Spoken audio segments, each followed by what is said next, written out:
Science. I graduated in December of 2020. I played for the softball team, and I graduated with a degree in international political economy.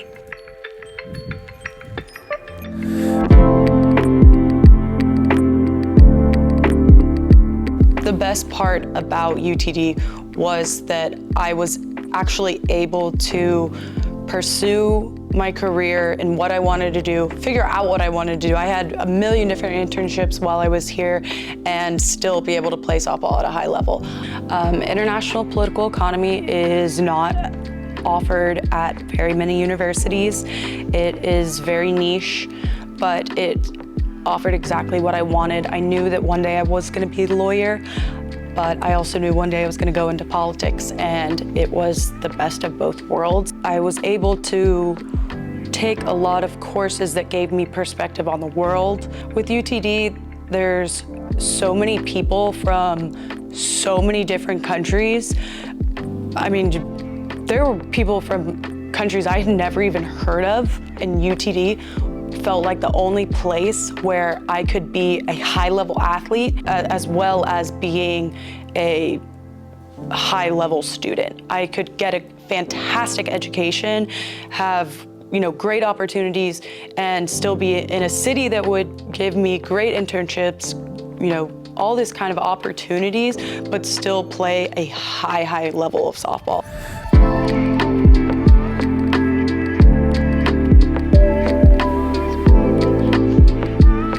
That was probably the greatest opportunity I had while I was at UTD to be able to do that. So when I had the Archer Fellowship, I got my internship at the White House. I was very fortunate. So we're told apply to 20 to 30 different places for your internship. There's so many people that apply, you're not gonna get a lot of them. Just apply, and you're gonna get one or two. So I said, okay, I'll just throw spaghetti at the wall and see what sticks. And so I was like, okay, I'll just apply to the White House just for fun. And I ended up getting a call for an interview, and I was like, oh my God, I can't believe I got to the second stage. Like for this is like really happening now. This is kind of crazy. I have to start taking this seriously. And it ended up working out, and I took the internship there, and it was a surreal experience the entire time.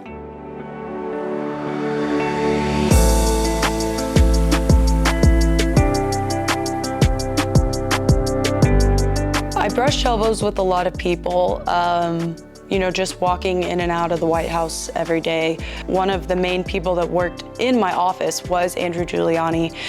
You would think he's a very bougie guy. He's like, if you're gonna go get lunch with him, that you'd go to a nice place, that you would go get a really expensive dinner or something like that.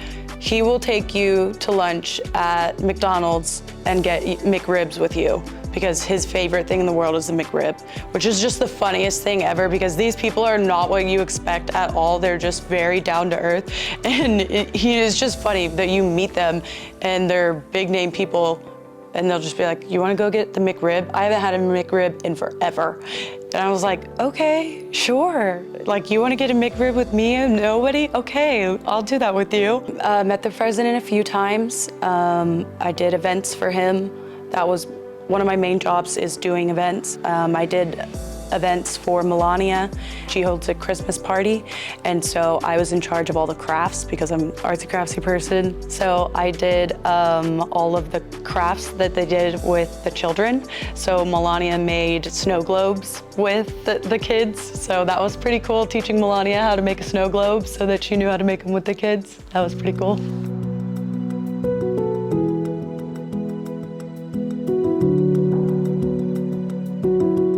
So now I am waiting on my bar results, but I should get them soon. After that, I will be a fully licensed attorney. Right now I'm working for a family law firm. I handle the domestic violence cases. I do divorces, separation agreements, temporary orders, protective orders, child custody, and situations like that for domestic violence victims, and getting them out of danger and protecting them from their abusers or the like. The first time I started working in domestic violence advocacy was when I first moved to DC when I was 19, and I met a domestic violence victim, and she changed my entire perspective on how common domestic violence was and how easy, I would say, that it is to be manipulated, even if you are a headstrong person, like I considered myself. I met somebody that was just like me, that experienced domestic abuse, and that scared me to my core. And so I found out that I needed to be that person. I needed to be an advocate, because if somebody just like me can experience domestic violence, then anybody can experience domestic violence. And then I found out that 1 in 3 women experience domestic violence and 1 in 4 men experience domestic violence. And not a lot of people know that. These people needed a voice and needed to be heard. And so throughout my time in DC, I was able to find out that the laws were in place. We just needed people to be using them and to be advocating for these people and putting people in their place with the laws that were already, established. So then I said I need to go to law school and do that to be able to be a better advocate.